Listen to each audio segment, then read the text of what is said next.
Поранешниот директор на здравствениот дом во Виница оденесе со кривична пријава од полицијата. Во две одделни постапки го оштетил буџетот на установата за над 2,2 милиони денари.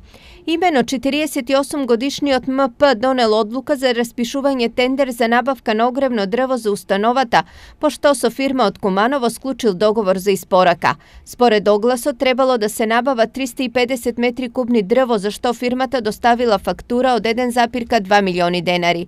Сепак двата инспекцијски надзори извршени од полицијата и државен шумски инспектор утврдиле дека фирмата од Куманово доставила 229 метри кубни дрво, односно 121 помалку од договореното. Според законот, директорот бил должен да ја следи ситуацијата и доколку има проблем, истиот да го пријави и отстрани.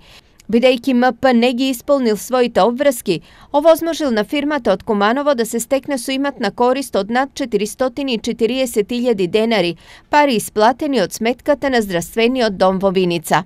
Дополнително, директорот го оштетил буџетот на установата за уште 1,8 милиони денари, поради тоа што, иако требало, не им ја зголемил цената за закуп на приватните здравствени установи.